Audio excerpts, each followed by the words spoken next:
चौरचन के महान पावन चौरचन के महान।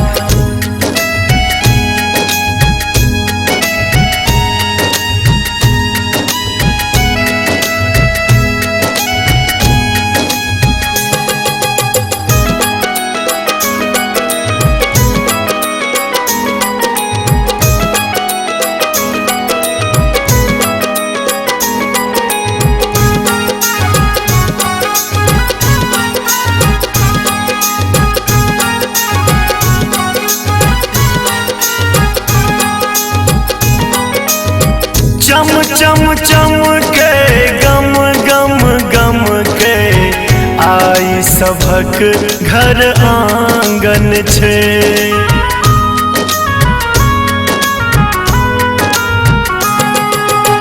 सिंदूर ठोप साजल अरिपन लागे केहन सोहावन छे।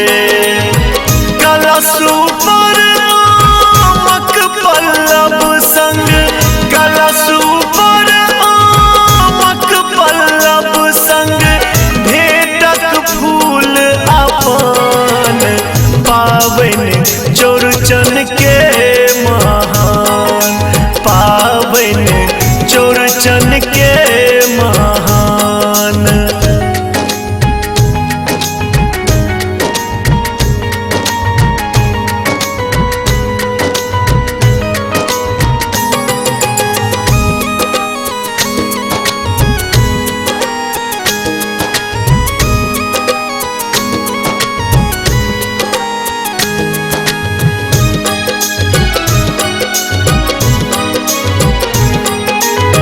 छनल पिरिकिया खजूरी टिकिया भर घोर पाकल केरा छे।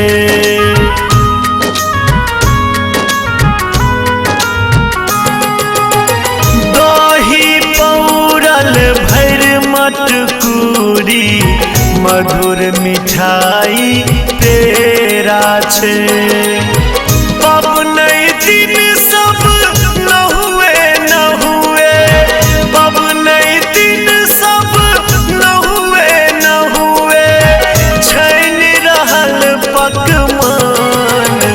पावन चौरचन के महान पावन चौरचन के महान।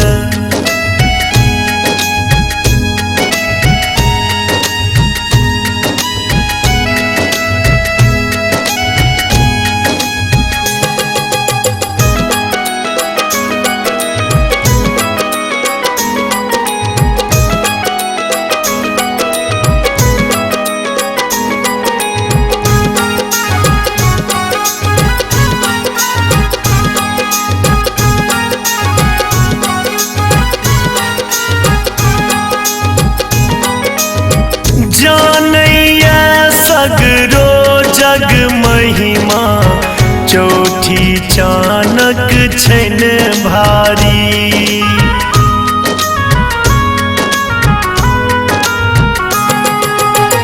पाप दोष सो करता रक्षा दर्शनहीन कर हितकारी।